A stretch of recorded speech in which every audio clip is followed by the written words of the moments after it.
Bueno, con la Navidad a la vuelta de la esquina y acercándose rápidamente, llega esa época del año en la que nosotros los cristianos centramos nuestra atención en por qué Jesús vino al mundo, en lugar de centrarse en Papá Noel, Santa Claus y los renos.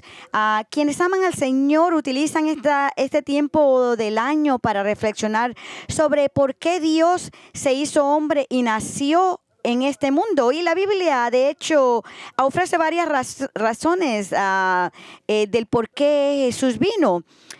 Porque Él entró a este mundo. En cuanto a por qué vino a este mundo, Jesús dijo de sí mismo, porque ni aún el Hijo del Hombre vino para ser servido, sino para servir y para dar su vida en rescate para muchos. El Señor también dijo en Juan 10:10, el ladrón solo viene para robar, matar y destruir. Yo he venido para que tengan vida y para que la tengan en abundancia. Y en Juan 18:37, estando de pie ante Poncio Pilato, quien le preguntó si era el rey, Jesús le respondió, tú dices que soy rey. Respondió Jesús, para esto yo he nacido y para esto he venido al mundo, para dar testimonio de la verdad.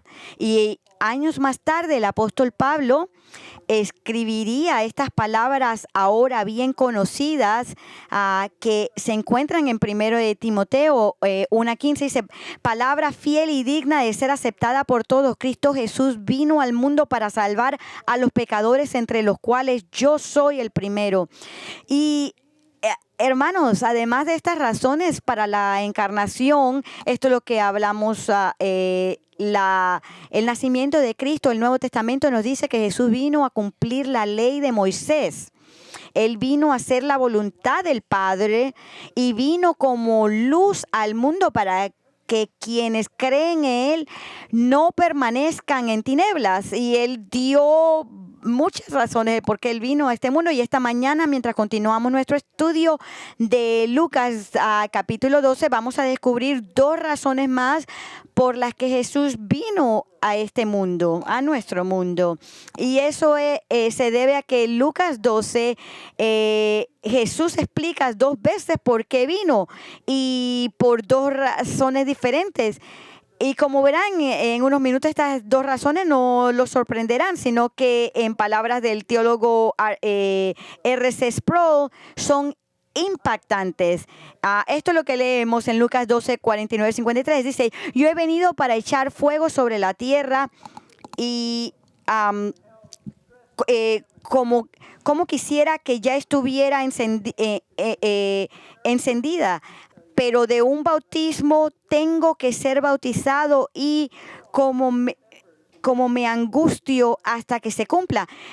¿Piensan que vine a dar paz en la tierra? No, les digo que sí, sino más bien división, porque desde ahora en adelante 5 en una casa estarán divididos, 3 contra 2 y 2 contra 3 estarán divididos, el padre contra el hijo y el hijo contra el padre, la madre contra la hija y la hija contra la madre, la suegra contra su nuera y la nuera contra su suegra. Ahora bien, lo que quiero que noten antes que nada son las dos razones que Jesús dio para su venida. Él expone una razón en el versículo 49. He venido a traer fuego sobre la tierra. Y en el versículo 51 expone la segunda razón de su venida. Él dice, ¿piensan que vine a dar paz en la tierra? No, les digo, sino más bien división. Ahora bien, como pueden ver claramente en este pasaje, las dos razones que Jesús dio para su venida son que vino a traer fuego a la tierra y vino a dividir a la humanidad. Dudo que estas dos razones aparezcan en las tarjetas navideñas de Hallmark. Pero este es el porqué. En las propias palabras de nuestro Señor, Él dijo que vino al mundo. Y al comenzar nuestro estudio esta mañana veremos exactamente qué quiso decir Jesús con estas palabras. Pero antes de comenzar a explorar este pasaje, primero debemos preguntarnos por qué Jesús mencionó el tema de su venida en esta sección final, párrafo final de Lucas 12, es decir, ¿qué lo impulsó a hablar en este momento sobre su venida al mundo? Bueno, la primera pista que nos da alguna idea de por qué habló de su venida es que no hay nada en el contexto que sugiera que sus palabras fueron pronunciadas en un momento y lugar diferente al de los versículos anteriores. Por lo tanto, debemos concluir que debe haber alguna conexión entre lo que Jesús acaba de decir y lo que ahora él estaba diciendo acerca de su venida. Y tiene que haber una conexión, y hay una conexión. Escuchen atentamente. Como recordarán, el pasaje anterior trata sobre cómo Jesús nos instruye para que estemos preparados para su regreso. Comenzando con el versículo 35, nuestro Señor dice: estén siempre preparados y mantengan las lámparas encendidas. Y mientras continúa hablando, se hizo evidente de la preparación a la que él se refería. Era que siempre debemos estar listos para su regreso, su segunda venida. Y la razón que él dio para que siempre estemos preparados para su regreso es que no sabemos cuándo él va a regresar, cuándo él volverá. Por eso es que él dijo en el versículo 40, también ustedes estén preparados porque el Hijo del Hombre vendrá a la hora que ustedes no esperan. Sin saber el momento preciso de su regreso, debemos estar siempre preparados para su llegada, porque él dijo, su regreso será en un momento en que no lo vamos a esperar. Así que después de que nos ha dicho que debemos estar preparados para su regreso, Jesús procede a explicar por qué eran tan importante el estar preparado. Y para hacerlo, él nos da una pequeña parábola de dos siervos, uno que había sido fiel y había cumplido las órdenes de su amo durante su ausencia, de modo que al regresar su amo recompensó a este fiel siervo, aumentando sus responsabilidades y poniéndolo a cargo de todos sus bienes. Él estaba a cargo de unos cuantos y ahora se lo está poniendo a cargo de todos. Él fue fiel y ahora le está dando más. Sin embargo, a diferencia del esclavo fiel, el otro esclavo de esta parábola fue infiel. Mientras su amo estaba ausente, no solo maltrató a los demás esclavos a su cargo, sino que también se dedicó a satisfacer sus apetitos desenfrenados, comiendo, bebiendo y emborrachándose. Cuando el amo de este esclavo infiel regresó inesperadamente y descubrió lo que había estado haciendo, lo castigó severamente y lo condenó a vivir con incrédulos. Ahora bien, fíjense en esto, esta parábola era la manera que tenía el Señor de decir que aquellos que creen en Él, sus discípulos, sus seguidores, son como este esclavo fiel en el sentido de que demuestran la autenticidad de su fe, obedeciendo su voluntad mientras Él está ausente, mientras esperan su regreso y en sumisión a Él cumplen fielmente sus instrucciones, quiere decir su palabra, la Biblia. Ahora, sin embargo, aquellos que no son seguidores de Cristo, independientemente de lo que profesen creer verbalmente sobre Él, son como este esclavo infiel en el sentido de que, al igual que Él, demuestran su incredulidad al manifestándola con su continua desobediencia a su voluntad, pensando que pueden vivir como quieran porque no esperan que Él regrese pronto y por lo tanto no les preocupa ser castigado por su maldad. Pero como revela la parábola, el amo de este esclavo infiel regresó a una hora inesperada y al volver le infligió un severo castigo a su malvado esclavo. Ahora escuchen atentamente porque aquí está la conexión entre este pasaje y el siguiente, nuestro estudio de hoy, sobre por qué vino Jesús. Lo que une estos dos pasajes es que ambos hablan del juicio sobre los incrédulos. Verán, tras concluir su parábola afirmando que a su regreso ejecutará juicio sobre los incrédulos, el Señor inmediatamente da sus razones para venir al mundo. Una de ellas dice es ejecutar juicios sobre los incrédulos y es este juicio venidero sobre los incrédulos cuando regrese, lo que constituye el puente que conecta este pasaje con el anterior sobre estar preparado para su regreso nuevamente. Esto es lo que los une. Ahora, que comprendemos el por qué Jesús habló de su venida al mundo en el pasaje que tenemos ante nosotros, vemos que el Señor da dos razones para su venida, y vamos a ver estas dos razones. Y la primera es que Él vino a juzgar la tierra. El versículo 49 empieza de esta manera: yo he venido para echar fuego sobre la tierra. Tras haber terminado de hablar sobre los diversos grados de castigo que recibirán los incrédulos en el infierno, y que la base de tales variaciones radica en cuanto sabían de la Biblia y de la voluntad de Dios, Jesús dice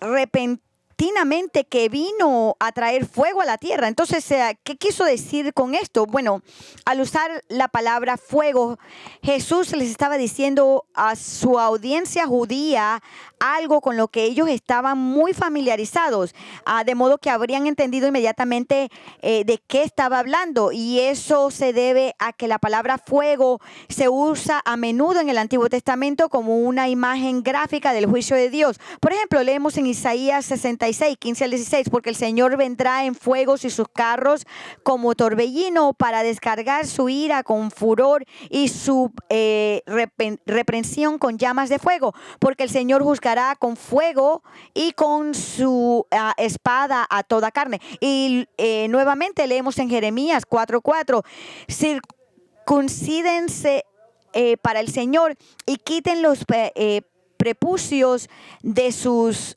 corazones, hombres de Judá y habitantes de Jerusalén, no sea que mi furor salga como fuego y arda y no haya quien lo apague a causa de la maldad de sus obras, y muchos serán los muertos por el Señor. Ezequiel 21:31 también dice lo mismo, dice: y derramaré sobre ti mi indignación, soplaré sobre ti el fuego de mi furor y te entregaré en mano de hombres brutales, expertos en destrucción. Estos versículos son solo una muestra de las muchas referencias del Antiguo Testamento al fuego como símbolo del juicio de Dios, y así es precisamente como lo habrían entendido los judíos que estaban escuchando a nuestro Señor en ese día.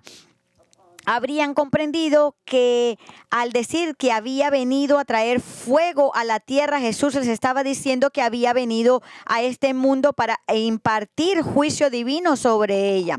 Ahora bien, quizás usted esté pensando, pero ¿no dijo Jesús en otras ocasiones que no vino al mundo para juzgarlo ni condenarlo, sino para salvarlo? Y si usted está pensando esto, está en lo correcto, porque eso es precisamente lo que Jesús dijo en Juan 12:47. Él dijo: si algunos oyen mi palabra y no las guarda, yo lo juzgo, porque no vine a juzgar al mundo, sino a salvar al mundo.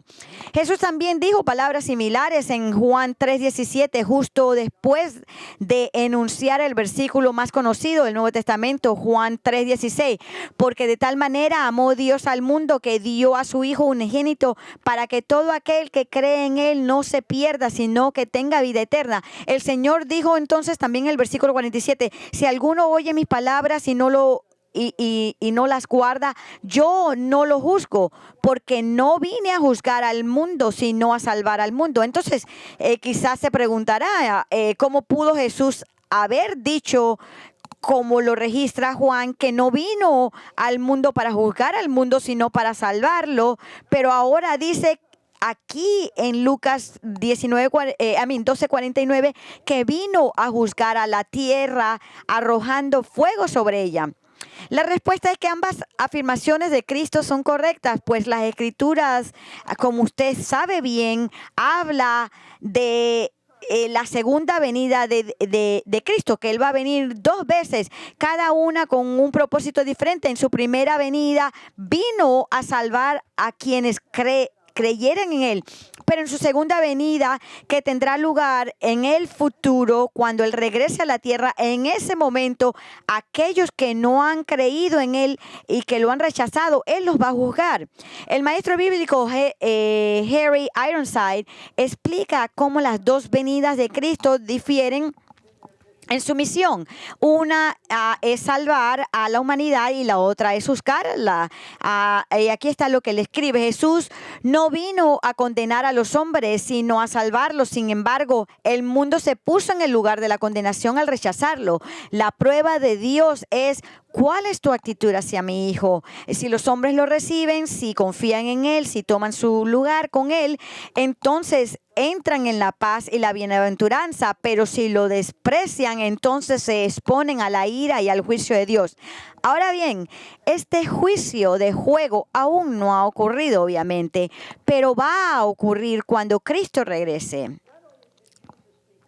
No solo Jesús habla del infierno en términos de fuego, describiéndolo como un lugar de fuego inextinguible y un fuego eterno que vemos en Mateo 25:41, sino que también lo llamó el lago de fuego en Apocalipsis 20:15, y años después el apóstol Pedro, inspirado por el Espíritu Santo, escribió sobre el juicio venidero de Dios sobre los cielos y la tierra al final de los tiempos, un juicio que llevará a cabo mediante el fuego. Lo leemos en 2 de Pedro 3:7, dice: pero los cielos y la tierra actuales están reservados para su palabra, para el fuego, guardados para el día del juicio y de la destrucción de los impios. Habiendo dicho que en el futuro Dios juzgará al mundo con fuego, Pedro procedió a describir este juicio de fuego del versículo 10, que dice: pero el día del Señor vendrá como un ladrón, en el cual los cielos pasarán como gran estruendo, y los elementos serán destruidos con fuego intenso, y la tierra y las obras que hay en ella serán quemadas. Ahora bien, el hecho de que Jesús hablara de su venida como arrojar fuego sobre la tierra no debería sorprendernos, porque esto es algo que Dios dijo numerosamente a lo largo del Antiguo Testamento, que juzgaría a los pecadores impenitentes por medio del fuego. Y puesto que Jesús es Dios, simplemente está reiterando esta misma verdad sobre los fuegos del juicio. Sin embargo, si bien no sorprende que Jesús hablara de su venida para el juicio, lo que sí sorprende es lo que dijo a continuación sobre su actitud hacia este juicio venidero por fuego. Observen lo que él dijo al final del versículo 49. Justo después de decir que había venido a arrojar fuego sobre la tierra, Jesús añadió estas palabras en el versículo 49: y cómo quisiera que ya estuviera encendido. Ahora bien, al decir las palabras cómo desearía que ya estuviera encendido, Jesús no solo nos está haciendo saber que este juicio de fuego es algo que aún está por venir y que todavía no ha ocurrido, sino que también está exponiendo su alma al revelar que deseaba que este juicio ya hubiera tenido lugar y que las llamas del fuego ya hubieran encendido y que todo hubiera terminado. Y ahora, ¿por qué él quería que esto sucediera? ¿Por qué deseaba que el fuego del juicio de Dios ya estuviera encendido para que todo se consumiera? Bueno, es posible que lo que el Señor quiso decir fue que anhelaba que finalmente llegara la justicia, porque a la luz de la pura santidad de Dios y la historia de pecado y rebelión del hombre hacia Dios, el deseo y anhelo de su corazón era que Dios en su santa ira castigara con juicio finalmente pusiera fin a todo esto. Ahora bien, como dije, es posible que esto sea lo que Jesús quisiera decir, y ciertamente no sería extraño que anhelara el juicio, porque si bien nadie es más compasivo que Jesús en su anhelo de extender misericordia a los pecadores para salvarlos, también anhela la justicia y por lo tanto el castigo de la maldad. Así pues, es posible que cuando Jesús dijo: ¿cómo desearía que las llamas del juicio ya estuvieran encendidas y consumidas? Estuviera expresando su deseo de que el juicio de Dios se consumara para que se hiciera justicia. Sin embargo, una interpretación más probable y que se ajusta mejor al contexto de las palabras de nuestro Señor es que, sabiendo que el juicio de Dios se acercaba, Jesús deseaba que ese juicio se llevara a cabo, porque sabía que antes de que Dios juzgara al mundo, primero tenía que pasar por la prueba de la cruz. Por lo tanto, el verdadero anhelo de su corazón era que el juicio terminara, porque eso significaría que su muerte en la cruz como sustituto de los pecadores también terminaría. Como ven, Jesús sabía que primero tenía que morir y experimentar el juicio de Dios antes de que Dios juzgara al mundo. De lo contrario, nadie sería ni podría ser salvado y rescatado del juicio. Y por eso deseaba que el juicio de Dios sobre los pecadores terminara, porque quería que la cruz se consumara y la salvación se completara. Y eso parece ser exactamente lo que sentía, porque la siguiente declaración que hizo Jesús después de decir cómo desearía que el fuego del juicio ya estuviera encendido, fue sobre su muerte inminente. Fíjense en lo que él dijo en el versículo 50. Pero de un bautismo tengo que ser bautizado, y cómo me angustio hasta que se cumpla. Jesús dijo que tenía que experimentar un bautismo y que él estaba angustiado hasta que él lo experimentara. Ahora bien, el bautismo al que se refería no era un bautismo de agua.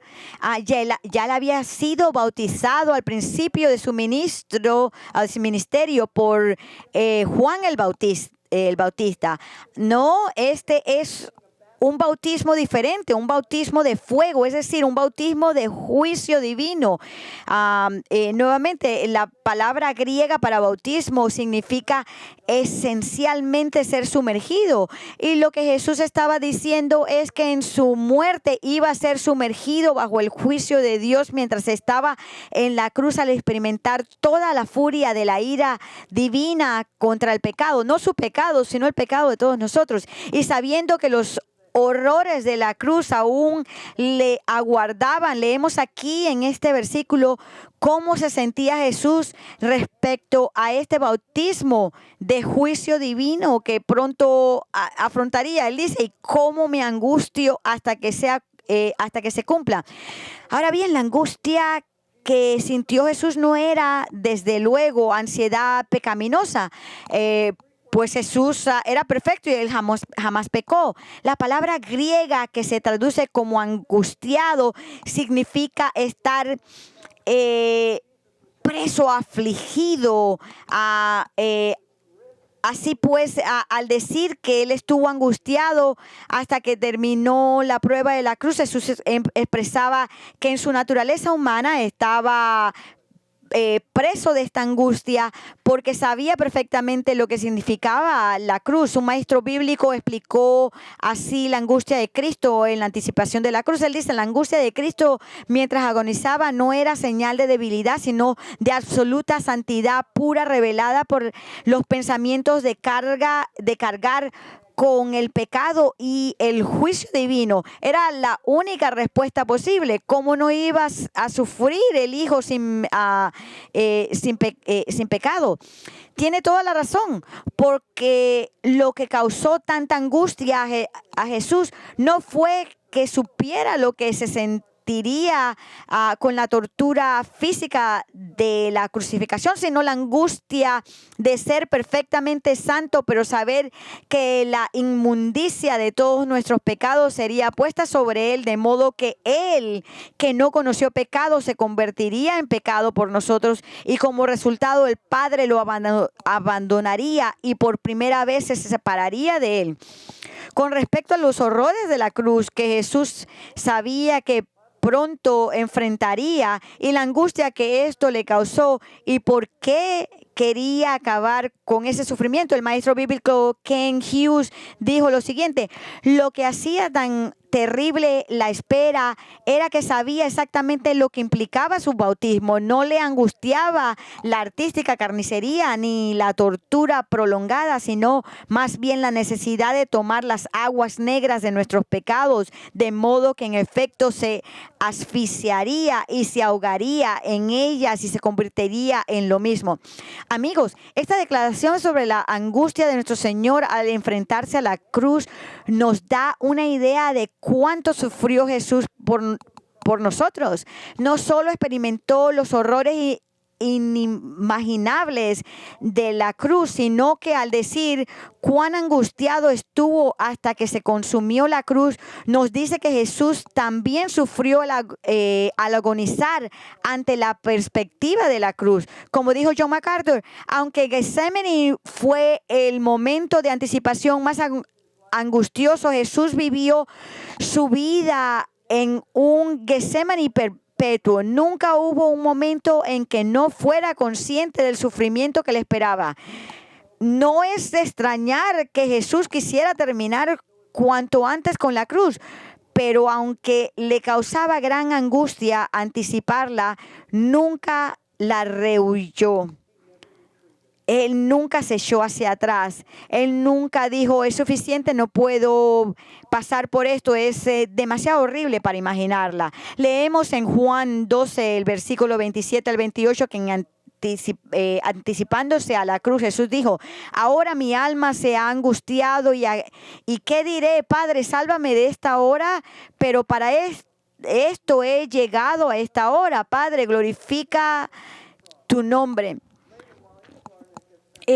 Más tarde en el huerto de Getsemaní, justo antes de su arresto, Jesús oró: Padre, si es tu voluntad, aparta de mí esta copa, pero no se haga mi voluntad sino la tuya.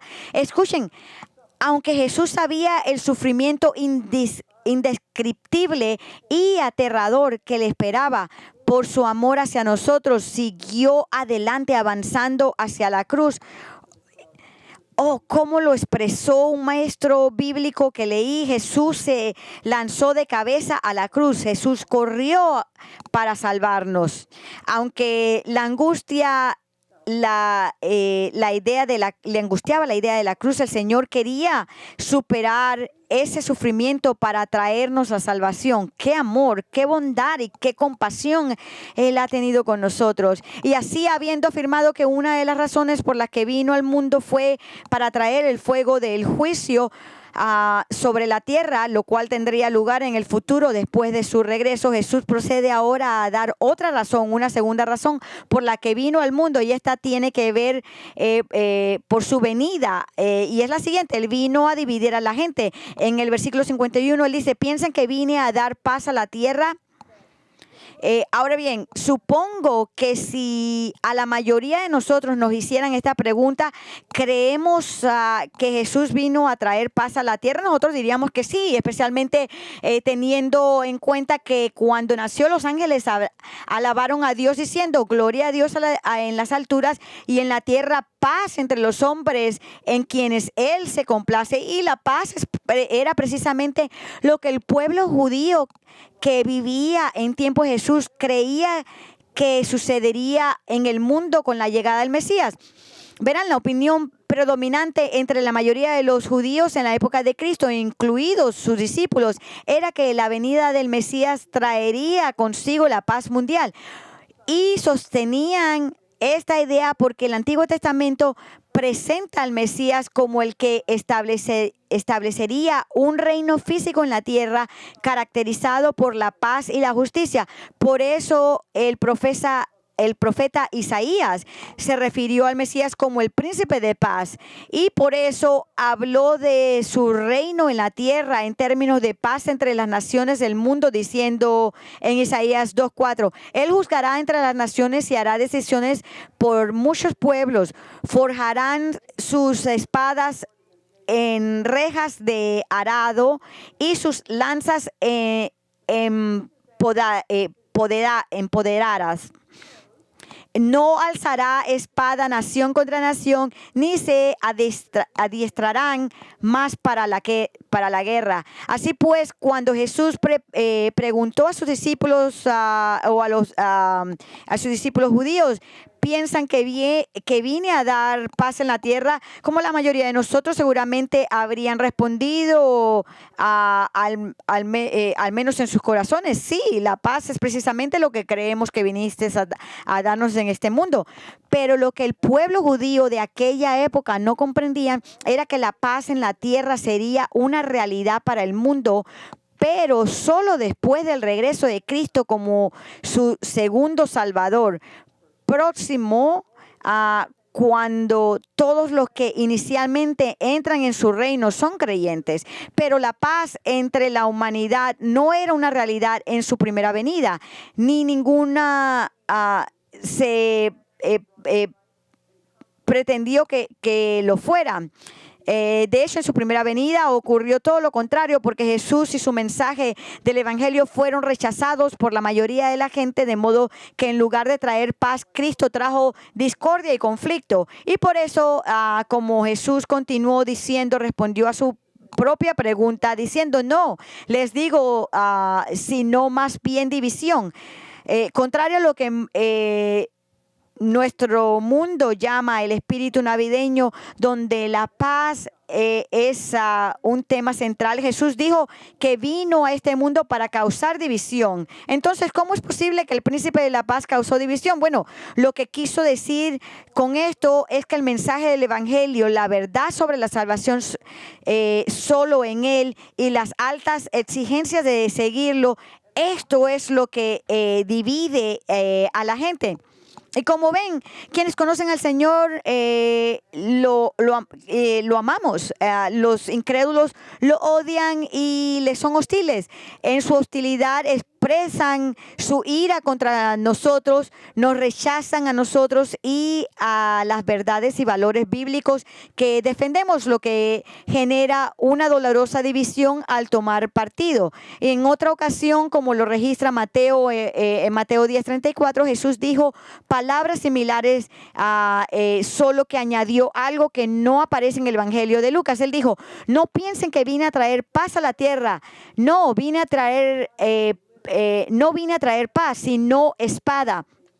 Ahora bien, la espada a la que se refiere Jesús no era una espada literal, sino que utilizaba la palabra espada como símbolo de discordia, porque separa a las personas. Es decir, Jesús está diciendo que de hecho provoca división y conflicto entre quienes creen en Él y quienes no creen en Él. En cuanto a por qué hay tanta división sobre Cristo, Ken Hughes lo explicó con estas palabras. Dice: el nombre de Jesucristo siempre genera algún tipo de división dolorosa, incluso en la revelación, en las relaciones más personales. Sus palabras: yo soy el camino, la verdad y la vida, nadie viene al Padre sino por mí, resultan ofensivas para una sociedad pluralista. Jesús no vino a decir que todos los caminos llevan a Dios. No vino a decir que lo que uno cree no importa. Jesús no creía que todas las personas fueran buenas, ni defendía la perfectibilidad de la humanidad. Jesús no dijo que uno puede hacer lo que quiera con tal de no dañar a nadie. Su ética es radical, exige una obediencia estricta y una lealtad que requiere un gran esfuerzo, y todos están dispuestos a pagar ese precio. No todos están dispuestos a pagar ese precio ni a aceptar a quienes lo hacen. Por lo tanto, es inevitable que Cristo divida a las personas debido a quién es Él, cuál es su mensaje de salvación y cuáles son las normas para seguirlo. En consecuencia, si eres un verdadero cristiano comprometido a seguir a Cristo sin importar el costo, entonces puedes esperar división y hostilidad de los demás que conllevas. Y para ilustrar cuán divisivo es, Jesús afirmó que divide la relación humana más significativa y la unidad más profunda o fundamental de la sociedad, la familia. Observa lo que dice en el versículo 53, dice, porque desde ahora en adelante 5 en una casa estarán divididos, 3 contra 2 y 2 contra 3. Estarán divididos el padre contra el hijo y el hijo contra el padre, la madre contra la hija y la hija contra la madre, la suegra contra su suegra y la nuera contra su suegra. Ahora bien, en el relato de Mateo sobre las palabras similares, Jesús fue aún más contundente al decir que habría división entre los miembros de la familia por causa de él. Lo dijo en Mateo 10, 35, 36, porque vine a poner al hombre contra su padre, a la hija contra su madre y a la nuera contra su suegra, y los enemigos del hombre serán los de sus mismas casas. Ahora bien, al decir que los enemigos de un hombre serán los de su propia casa, Jesús expresó algo completamente radical y contrario a la cultura del mundo en que vivía. Esto se debe a que las familias judías de aquella época, los hijos eran ferozmente leales a sus padres y las hijas jamás se plantarían ser desleales a sus madres. Además, cuando una joven se casaba con un miembro de su familia judía, se esperaba que tuviera una relación cercana con su suegra y buscara con ella consejo y guía. Pero Jesús dijo que causa tanta división que incluso los miembros de la propia familia pueden convertirse en sus enemigos. Esto se debe a que dentro de una familia puede haber un padre no creyente y un hijo creyente, lo que inevitablemente genera conflictos sobre los valores de la vida. Y puede haber una madre creyente y una hija o nuera creyente, lo que provoca que surjan desacuerdos sobre los valores de la vida, abarcando todo tipo de cuestiones. Y muchos de ustedes saben por experiencia exactamente a qué se refiere Jesús, porque muchos de ustedes tienen familiares que no son aceptados a Cristo, no aceptan a Cristo, y mientras la fe de ustedes en Cristo los hace fieles a Cristo, les causa toda clase de conflictos y malentendidos con estos parientes. Y estos son los tipos de conflictos y malentendidos que más duelen, porque son las personas que más queremos. Recuerdo que hace muchos años un familiar que no era creyente me pidió que hiciera algo por él, y mi familia, que implicaba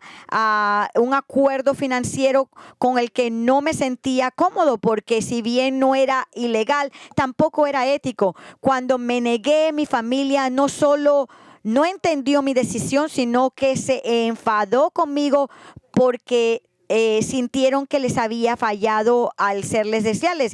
Y amigos, habrá momentos en que muchos de nosotros nos encontraremos en situaciones similares, muy incómodas, con familiares donde los estándares de santidad de Cristo y los valores bíblicos estarán en conflictos directos con la forma en que un familiar piensa que deberíamos creer y vivir. Uno de los problemas que los creyentes en Cristo se han visto obligados a afrontar en los últimos años es la de la homosexualidad. Cuando un miembro de su familia, un pariente, es homosexual o lesbiana, y los familiares no creyentes se molestan cuando uno, como creyente que se rige por las Escrituras, se pronuncia en contra de tal comportamiento. A veces resultan aún más incómodo, difícil e incluso desconcertante cuando los familiares que se oponen son cristianos, practicantes que no ven nada malo en la homosexualidad ni en el matrimonio entre personas del mismo sexo, pero se molestan con uno por no apoyar tal maldad. ¿No te imaginas cuántas veces he oído hablar de familias divididas por este tipo de problemas en los últimos años?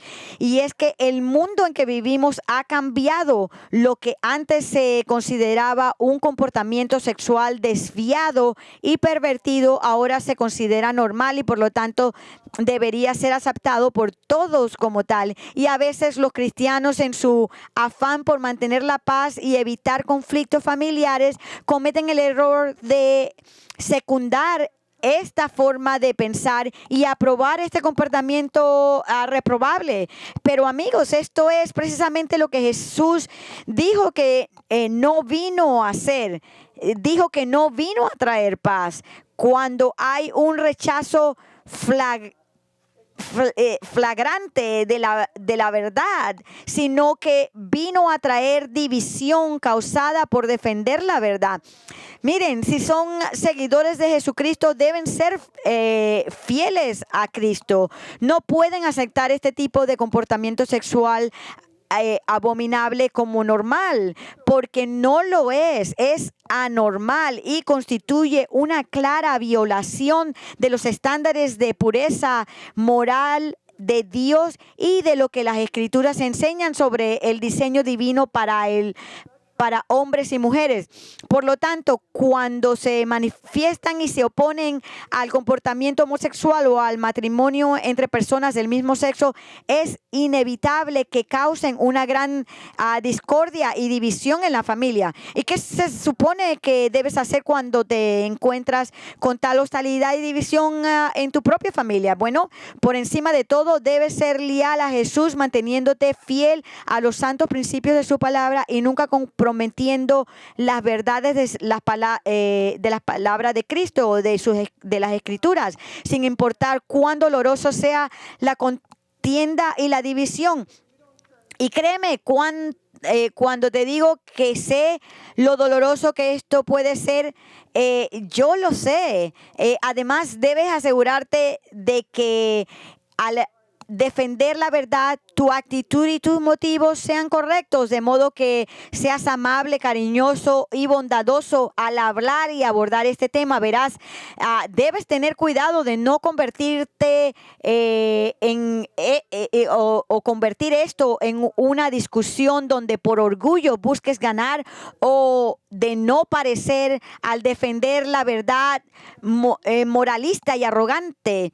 No querrás ser en palabras de alguien que leí, un bufón piadoso. Y no sé ni siquiera qué es un bufón, pero un bufón.